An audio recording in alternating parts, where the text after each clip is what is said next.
ప్రతిరోజు అప్రమత్తమై ఉండాల్సిన అవసరం. ఎగ్జాక్ట్లీ. రమణారెడ్డి గారితో మాట్లాడదాం. మాజీ సైనికులు, అదేవిధంగా బీజేపీ నాయకులు వారు. రమణారెడ్డి గారు నమస్కారం అండి. నమస్కారం అండి.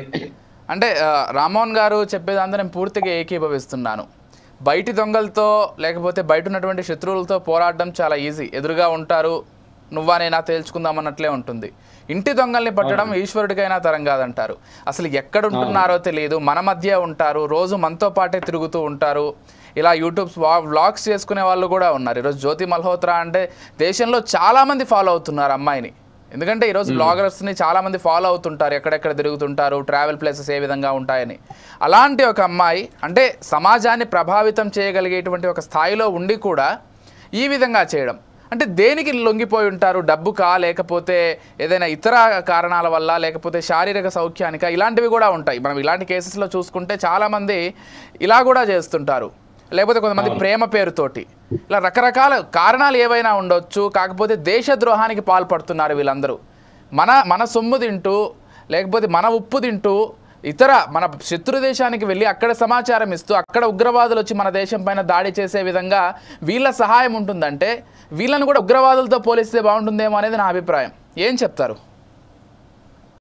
ముందుగా అందరికి నమస్కారం. అవకాశం ఇచ్చినందుకు అక్కడ ఉన్నటువంటి వారందరికీ కూడా పేరు పేరున ధన్యవాదాలు తెలుపుకుంటూ, ఇది చాలా హీనమైన చర్య. ఎందుకంటే ఇది టోటల్ గా ఒక ట్రాప్ లో పడింది అమ్మాయి.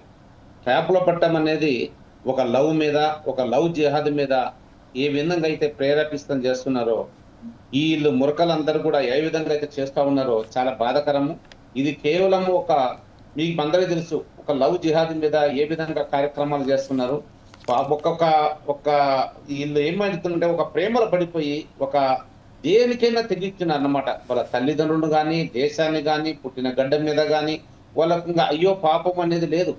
కాకపోతే మన భద్రతా బలగాలు కానీ మన నిరంతరం కూడా ఏ విధమైన కేంద్ర గూఢచారి సంస్థలు కూడా చాలా యాక్టివ్గా పనిచేసి వాళ్ళని పట్టుకోవటము, గత 2 వారాలలో 14 మందిని అరెస్ట్ చేయడము, ఇది చాలా పెద్ద విజయం మన భారతదేశంలో మనం చేసింది. అలాగే పంజాబ్, హర్యానా, ఉత్తరప్రదేశ్ ద్రోహులకు చెక్ పెట్టడం ద్వారా కేంద్రం మంచి నిర్ణయం ఒకటి తీసుకున్నది. సోషల్ మీడియా, డిజిటల్ టెక్నాలజీ ద్వారా కూడా గూఢచర్య పెరుగుతుంది. సో ఇవన్నీ కూడా ఈ అమ్మాయి చేసిన, ఈ జ్యోతి అనే అమ్మాయి చేసింది ఏంటంటే ఇది క్షమించరాంది. దీని మీద మనం చాలా నేర్చుకోవాలి. మన పిల్లలకు ఒక మంచి అవగాహన కల్పించాలి. ఉద్యోగంలో కానీ, చదువుతో కానీ మన పిల్లలు ఎక్కడ పోతున్నారు. ఒక హిందువుల అమ్మాయిలు ఒక ముస్లిం అబ్బాయిని పెళ్లి చేసుకొని ఈ విధంగా దేశాన్నే నాశనం చేయడానికి, ప్రజలనే నాశనం చేయడానికి, ఎక్కడ ప్రజలు ఉన్న కాడనే అటాక్ చేయడానికి చేస్తున్నారంటే ఈ విధంగా వాళ్ళకు కరెక్ట్ గా బుద్ధి చెప్పే అవకాశం ఉంది. ఇది మనం ఏం చేస్తున్నాం అంటే మన దేశంలోనే మన దగ్గర దాగి ఉన్నారు, మనతో పాటు జీవిస్తున్నారు వీళ్ళందరూ. కానీ ప్రజలు కూడా మనకు చాలా గట్టిగా ఉండాలి. ప్రజలు చైతన్యం రావాలి, ఎవరిని నిఘా పెట్టాలి. అప్పుడు ఈ నిఘా సంస్థలకు మనము అందిస్తుంటే తప్ప ఇది ఇంత తొందరగా అనేది నేను భావిస్తున్నాను. ఓకే, ఒకసారి నరేంద్ర